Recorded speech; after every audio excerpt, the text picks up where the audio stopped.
Hello, Orchard Archivers, and welcome to the Caramel Apples podcast. This week, we'll be sliding into the retro orchard to check out and discuss some of the many fascinating characters who were deeply connected to the old early 80s WWF. The World Wrestling Federation, or like the World Wrestling Federation. Yes. and have fun, reaching back into our memories to revisit some of the commentary, smack talking stage promo performances, and heart stopping wrestling matches that regularly occupied our screens. Oh, so true. And even though we're passionate about almost any and everything 80s related, um, this particular episode is dedicated to the hubs. Like many of you, was a true definition of a hardcore fan. So, hey, hun, this one's for you.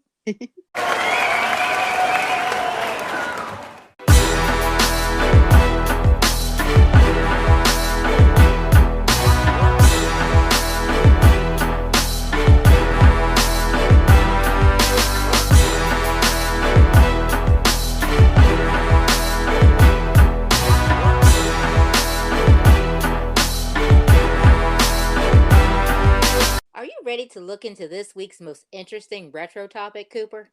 Sure am. I think that's nice to dedicate this segment to your hubs. Because, like you mentioned at the outset, he was a hardcore fan, growing up back in the 80s. Yeah. And we can only imagine just how many others of him, quote unquote, him, are out there holding on to the old school memories of what this choice of entertainment really did for those diehard fans. That's true. And like my hubs, he it had a rabid, most loyal following. Mm-hmm. And it's always amazing to reflect on how well loved and missed these kinds of throwbacks really are due to the whole culture surrounding it.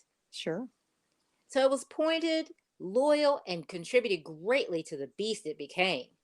Yes, it wasn't just wrestling per se. It was the whole encapsulated performance each of the characters showcased and brought to the table. Oh my God, I love it. I know. It was like dot all the I's, cross all the T's. So it really was the individual characters and their animated backstories and over the top personas that I feel truly made WWF.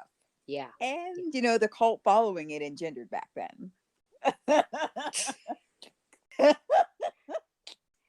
I couldn't agree with you more, Coop. Mhm. I mean, we knew and heard about it, and you could easily catch it anywhere on television.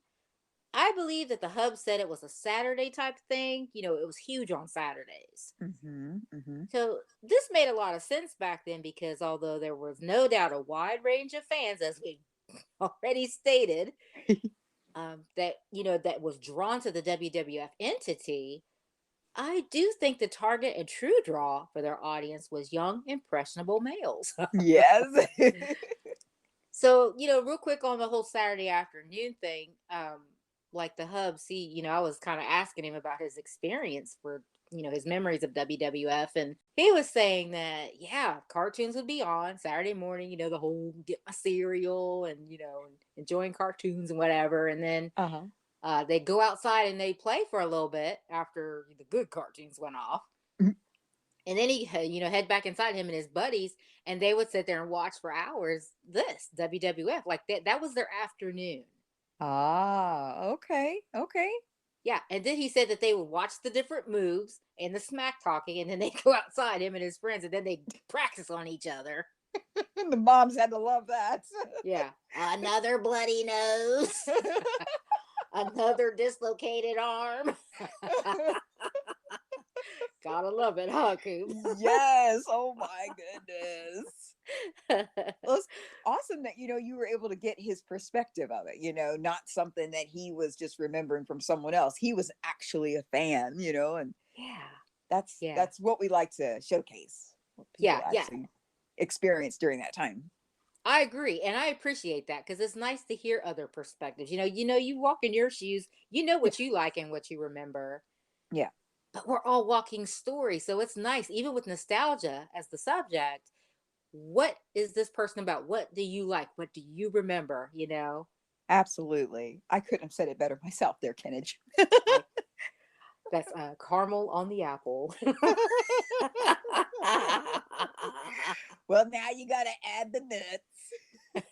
Oh, well, there we are. I know.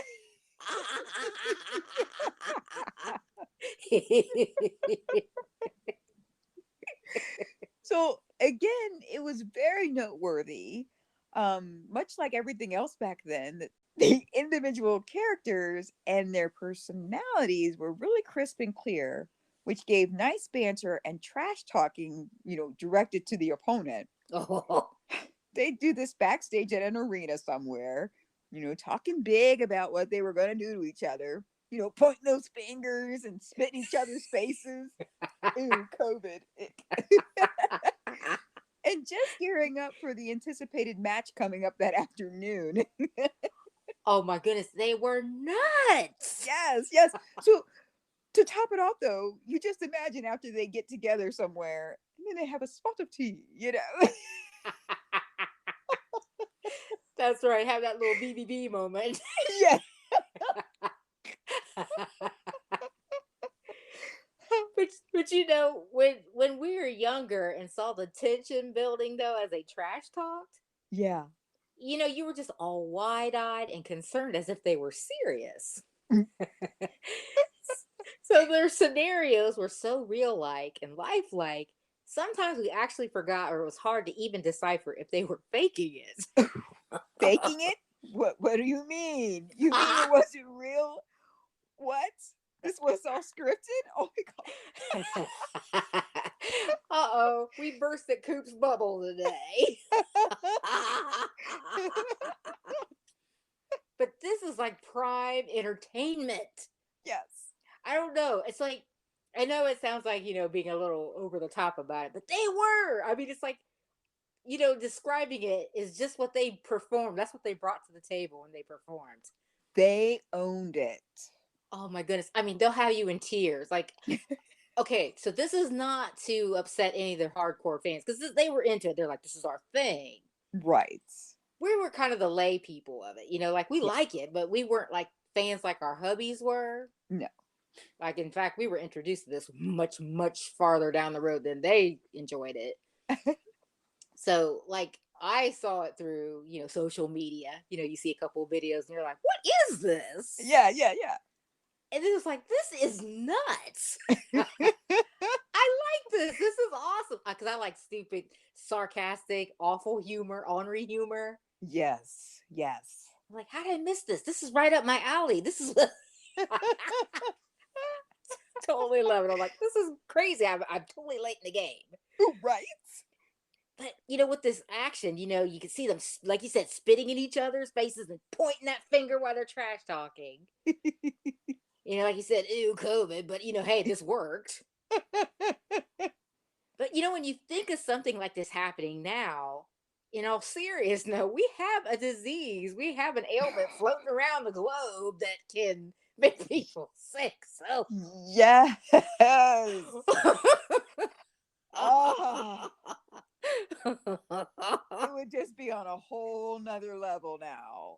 Oh my goodness. It'd be the WW cough.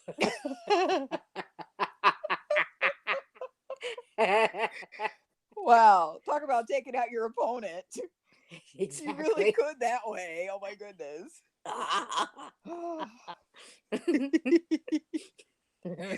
Well, now that's the same type of scenario. The opponents would be fighting and screaming at each other, all muffled from behind masks. Kind of takes the scare out of it, doesn't it? Oh yeah, like, why are you wearing those masks? Where's your moniker? Where's your actual mask? What's with this medical stuff? Gotta be safe. Oh boy, how many times that this kind of thing, it just really has changed things. You think about it, it's just changed everything. It really has. I miss old stuff, so I don't know. I do too. But sadly, it's really not even that level of entertainment anymore, even though it's still Mm-hmm. around. Yeah, yeah. And you can tell when you watch the videos that they're really trying to reach back and get what it used to be. You can tell in their videos, or Oh yeah. I'm sorry, like the commercials. They're reaching for it, and it's like you just can't get it. Yeah, yeah. It's they're trying too hard. You're right. Yeah, because it was a whole culture, universal movement back in the '80s. That's right. It was its own entity. It was just Hmm. like with other things that were popular back then. Should we say like TV, movie stars and singers? Yeah. You would hear their voice or saw someone um, that was doing something like WWF, and you would instantly know and be able to rattle off basic facts about that character fairly effortlessly, really. Oh, facts. And also telling, you really wouldn't have to be a hardcore fan to be able to pull this off. Right. The facts were out there that you would know. Mm-hmm. And that's how careful, like we said, and well developed stuff was back then. You just knew. It's hard to explain it. Like I think you did a good job with that, but like that's how it is. We had a front row seat perspective when this was all going on. We're in the thick Yes. of it. Yes, yes. And it really is. We're trying to convey the excitement and what it was made of. Hmm. But I mean, like if you get like literally, it was so awesome that if you did have a literal time machine, you could go in. I mean, it would be one of those jewels that you could enjoy. And I don't know, it is Yes. hard to explain it, but it's just so euphoric. The enjoyment that we got from stuff back then. Absolutely. Oh yes, but like you said, more often than not back then, things were crafted and carried out so meticulously back then. Oh, yeah. Yeah, it felt tailored in the message, feel, and persona that they wish to express within that particular culture. And it's this basic but vital element that caused the pop culture phenomenon we grew to know and remember as WWF. Yes. So wrestlers were made in the '80s. I think we'd agree on that. Oh, yeah. Ah, And that paved the way of the Attitude Era and lots of riveting, diverse array of storylines they had. yes. Hmm. Because of this amazing, tantalizing formula of having the good guys battling it out with the bad guys. What were the bad guys or villains called again? Heels. They were called heels. Oh, yes, that's right, the heels. These ever memorable wrestling events boosted their popularity skyward. Thankfully, having it become the most mainstream profitable time ever Hmm. due to consistently and successfully being able to appease and deliver to their loyal fans. Signed, sealed, delivered. Yes. Oh my goodness, which, opened up one of its most recognized annual events that brilliantly showcased top talent and characters to hash it out in the ring. Welcome to Wrestlemania. Yes. Yay. WrestleMania. So this was produced by the formerly known WWF, and it happened at Madison Square Gardens in New York City on March 31st, 1985, Wow. reporting over 19,000 fans in attendance there. The event was also televised through closed circuit television, enabling over 1 million viewers to enjoy as well, making it the largest pay per view showing of a wrestling display in the US at that time. Oh my goodness, over 1 million viewers. Yeah. Oh, okay, I think there's a fan or two out there. But see, every entity had loyal, hardcore fans back then. Yeah. I just love hearing of it and also revisiting these exciting entries. So, in WrestleMania, showcased were 9 professional wrestling matches containing some of the most recognizable top names at that time. Mhm. So, all of the production that contributed to this event was quite exciting. This included famous musicians performing their songs or seeing or having noteworthy celebrity guests in attendance to lend their support. Yeah. WrestleMania soon became considered WWF's flagship event, and has since become the longest running wrestling event in history. Mm. And they're still taking place today. Mm. Yeah. As mentioned before, it is held annually from mid March through mid April. Fun fact, as of the spring of 2021, we have now arrived to WWE's WrestleMania 37. Mm. WWE's WrestleMania 38 has arrived for this spring. How's that for longevity? Yeah, we're right in the thick of it then, that season of this, huh? Yes. That is amazing. Oh, so I know the fans are really excited. Right? But again, what made this work so well was that the storytelling is the biggest part of wrestling. Mm-hmm. Mm-hmm. So, really, what was the point of the match if there was no story to tell? So, now that we've briefly provided the setup of the entity of what WWF was in the tender days of our youth, let's see how top key players entertained and performed in the most memorable, riveting flagship event, that of WrestleMania, most notably. So, do you remember any of these? Did we perhaps include a personal favorite of yours? Join us this week as we dive into a few of the top names and personas in the realm of professional wrestling. We're going to cover three this week, so here's three of our favorite professional wrestlers ever of the 80s. Andre the Giant.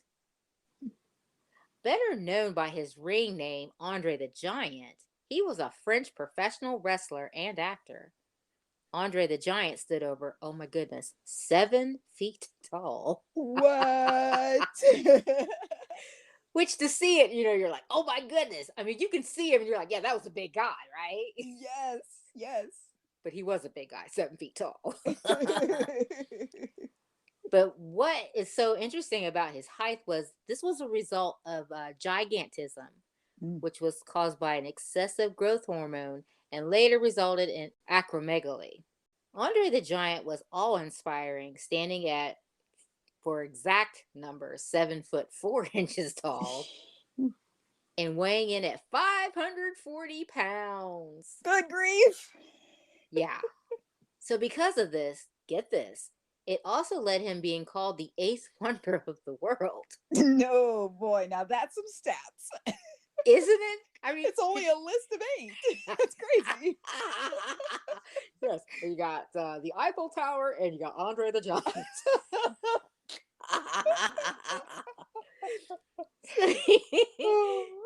He found success as a fan favorite throughout the 70s and early 80s, appearing as an attraction for various professional wrestling promotions. So during the 80s wrestling boom, he was paired with the villainous manager Bobby the Brain Heenan, or AKA Boobsy. You'll hear of Boobsy coming up in a future Apple snack. And Andre feuded with none other than Hulk Hogan in the WWF, now WWE. Hmm. So the two headlined WrestleMania 3 in 1987 and in 1988. He defeated Hogan to win the WWE World Heavyweight Championship, his sole World Heavyweight Championship, on the first episode of the main event.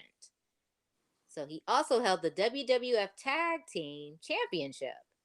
Outside of wrestling, he was best known for appearing as Fezzik, the Giant, in the ever-popular, most beloved retro 80s flick, The Princess Bride.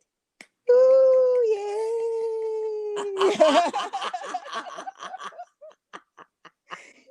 Yes, one of my all-time favorite movies. I know this movie by heart. She does, folks. I can practically recite most parts of it in my sleep. She really can. So we'll definitely get into the details of Andre the Giant's share in The Princess Bride a little more when we do a full-blown review of it right here on the Caramel Apples podcast. So looking forward to that. I will be tuning in. Yes, that will be dedicated to Coopsy. Thank you. But since we're going to give you a little bit of an appetizer this week due to Andre, a quick note on his part in that was that shortly after Fezzik and Inigo Montoya's ascent of the Cliffs of Insanity, Fezzik tells his friend not to trust anyone in a mask. That's funny, isn't it? Yes, it is. Well, he go nuts now, wouldn't he, this era? COVID era. Who Everybody you? look. That's right, who you? So the irony lies here within. Due to Andre the Giant actually played, get this, a masked wrestler named Giant Machine at one point in his WWF career. And he was a heel and could not be trusted. But like I said, more on that at a later time. So we'll get deep on that when we do Princess Bride. Okay. So stay tuned. So after Andre the Giant's death in 1993, he became the inaugural inductee into the newly created WWF Hall of Fame. He was later a charter member of the Wrestling Observer Newsletter Hall of Fame and the Professional Wrestling Hall of Fame. Yeah, that's pretty impressive. Yeah. So the Professional Wrestling Hall of Fame describes him as being one of the most recognizable figures in the world, both as a professional wrestler as well as a pop culture icon. So, quick trivia question, and this is for you, Coop, but we'll leave it for our Orchard archivers. What was Andre the Giant's proper birth name? So we have the answer. So okay. We will always have a special place in our memories and hearts for Andre the Giant. Like what you hear so far? Make sure you never miss a show by clicking the subscribe button now. This podcast is made possible by listeners like you. Thank you for your support. Now, back to the show.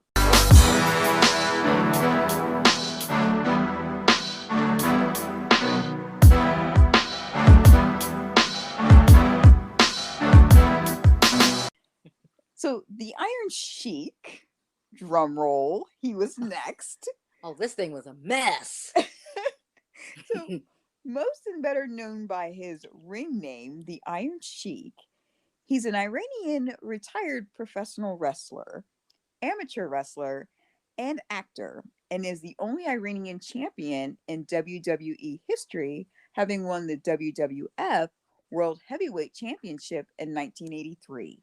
He was also a hot mess. Yes!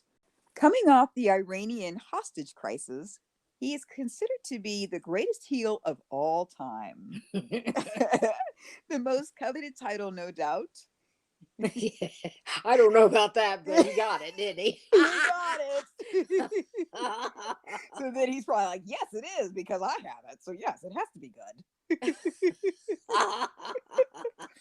So his villainous character peaked during the 80s WWF wrestling boom, and his rivalry with Hulk Hogan then turned Hogan into one of the greatest TV heroes of the decade. The Iron Sheik later formed a tag team with Nikolai Volkov, which won the WWF Tag Team Championship at the inaugural Wrestlemania event. He was inducted into the WWE Hall of Fame in 2005. So, a bit of backstory on this fascinating wrestler is in 1972, Khosrow, the Sheik's given last name, was asked to look into professional wrestling by promoter Vern Gagne. Khosrow trained at Gagne's wrestling camp under trainer Billy Robinson, with affiliations with another well-known wrestler we'll be discussing here shortly in our entry. And then wrestled for Gagne's American Wrestling Association, or AWA. He also did a bit of training for other up-and-coming wrestlers like Ricky Steamboat, Greg Gagne, and Jim Brunzell. Yeah. Khosrow first wrestled as a face in preliminary matches before a promoter suggested that he adopt a heel gimmick similar to that of the Notorious Sheik. Khosrow agreed and adopted what became to be his signature look, if you will. He shaved his head bald and grew a traditional Buffo-style mustache, adding wrestling boots with a toe curled up, which was a nod to his ethnic roots, direct from the brainstorming genius of Jim Snuka. Okay, real quick, because seriously, like, if the folks don't know what like a what you call his buffalo style mustache, straight up, it was the Pringles mustache, and it fit him perfectly. Like, in his little eyes, like, I can see you now. He is a hot mess. And then he's got that thick Iranian accent. And he's sitting there trash talking everybody. He looked like he's about to just lose his mind, right? Right. Yeah, he goes into the camel clutch, the camel clutch, because that's his signature move. He's rotten. I love him. Hence why he made it to the show this week. Oh, I can watch the Iron Sheik for hours. He is nuts. It does make you wonder how much of the person really is what you're seeing on screen. Like the people that know them, like they're like, yeah, that's him. I know, right? Yes. So in 1979, he caught the attention of the WWF, where he made his debut that year and won the first ever Battle Royale in Madison Square Garden, New York City, before leaving in 1980.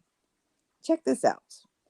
The Iron Sheik returned to the WWF in 1983 and challenged Bob Backlund for a WWF World Heavyweight Championship again. Backlund accepted, and the Iron Sheik attacked him from behind, injuring his neck. Yeah. Ugh. That's scary. So fast forward a spell. In Madison Square Garden, the Iron Sheik was scheduled to rematch Backlund, who was replaced by none other than Hulk Hogan. So 5 minutes in, Sheik had Hulk Hogan locked in his infamous move, the camel clutch. The camel clutch.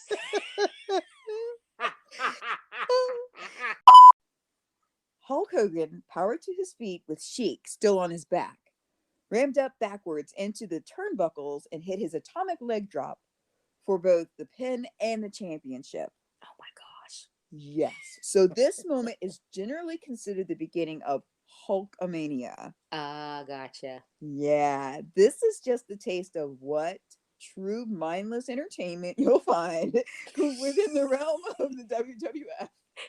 You don't say. If you want to check out some of the old school wrestling matches, trash talking antics of this honorary professional wrestler, then the Iron Sheik will not disappoint.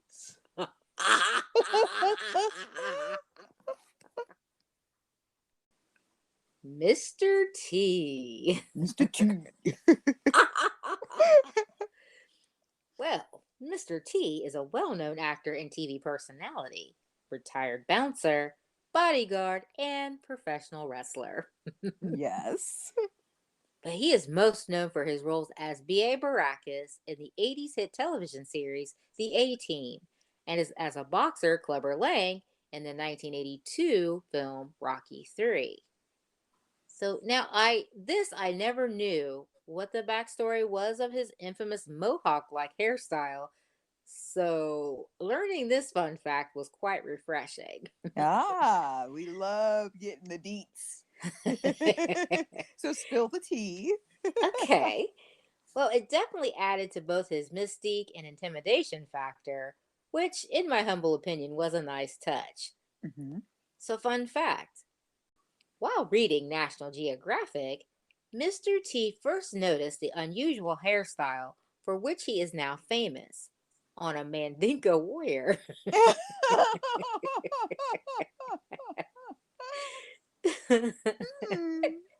So Mr. T decided that adopting this style would be a powerful statement about his African origins, and it was much simpler, safer, and more permanent visual signature than his gold chains that he sported. Okay. Along with his bracelets and rings. Gotcha. But Coop, I think his plan worked, for Mr. T is quite the formidable, memorable throwback pop culture figure. Yes, he is. Yes, he's everywhere. You can still see him places. I think I just seen him in one of those, you know, those um not buy here, pay here, but it's those Rent places where to you can. own. Yes, yes, yes. It was Yes. one of those stores, and they have a couple different versions of him. Coop, this one, it kills me every time I see it. He pops up out of the dryer, the washer. It's just his head with the chains and the mohawk, Oh no. and he says something like, "I pity the fool that don't rent for me." It's awful. But you're right. He's everywhere. And even now, he's still very recognizable. So, not only is he known for this very distinctive hairstyle, Hmm, um, hmm. and again, the gold jewelry, but his tough guy persona, you Yeah. know, that's another familiar nod to some of the, serious 80s pop culture references that he has. Um, he threw in the pot that his famous catchphrase, which is what, Coop? I pity the fool.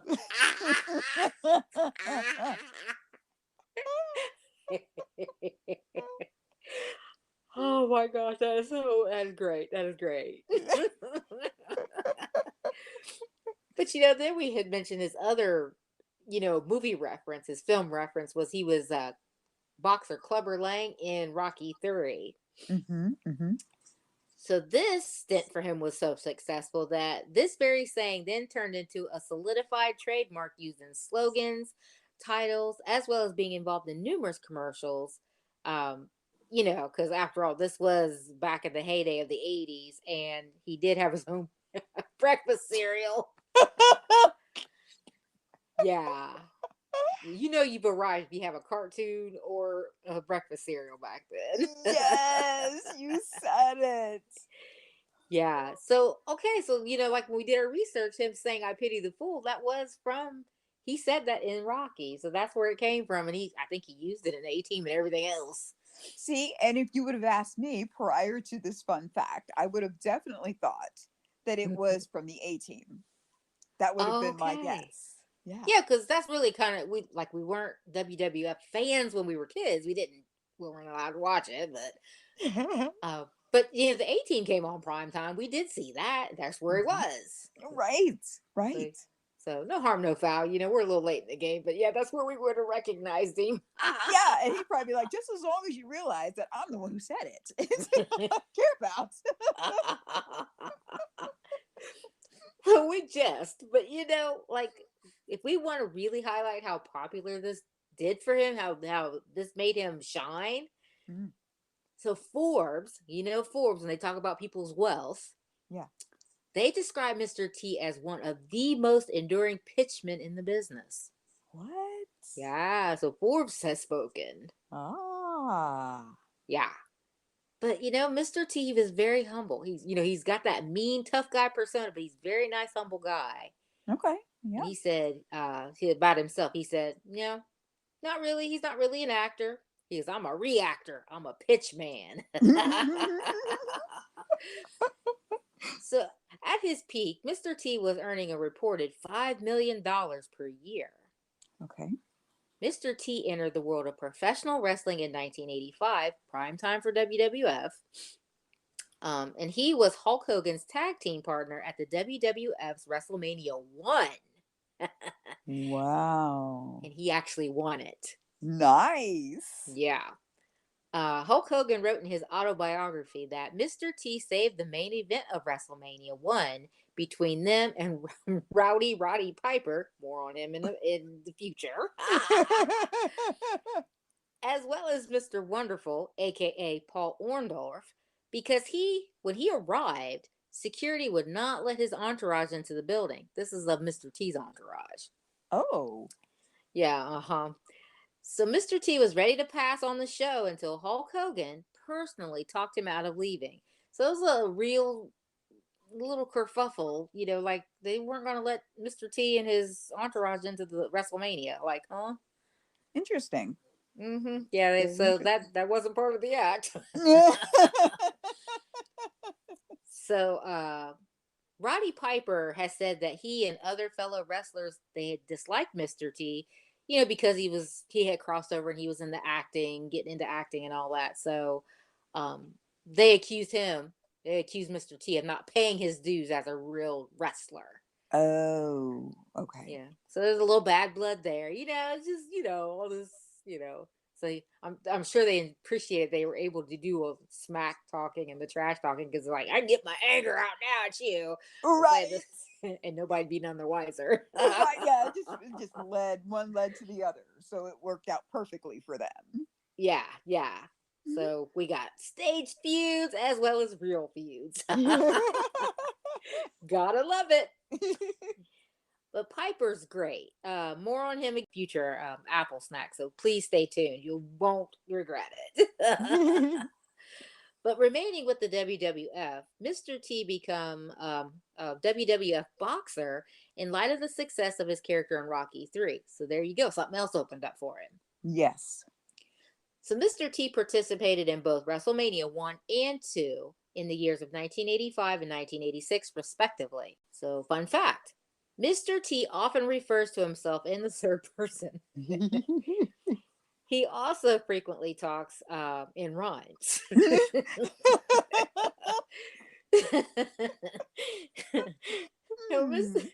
know, right?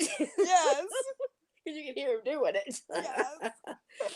Mr. T, he cites Muhammad Ali as his childhood hero, as well as his main inspiration in regards to his style and mannerisms. Mm. So, as either bodyguard, actor, or wrestler, we see why he commanded respect in the 80s as Mr. T. Yes, absolutely. That he was undeniably in his element here, and he's definitely one of our most favorite wrestlers of all time. Take it away, Coop. I pity the fool who don't agree with me.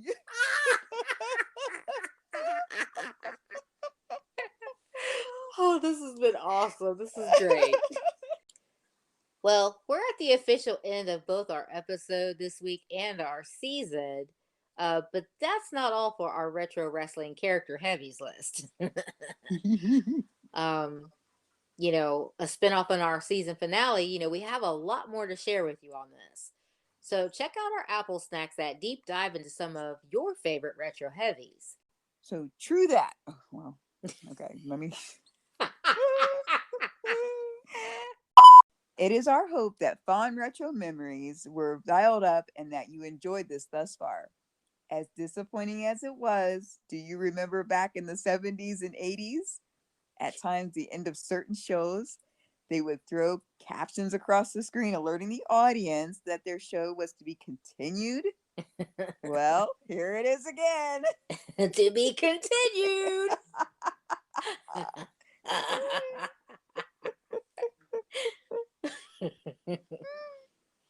That's all the time we have for this week's episode. But that's not all of our fascinating discussion. You just listened to the season finale of WWF.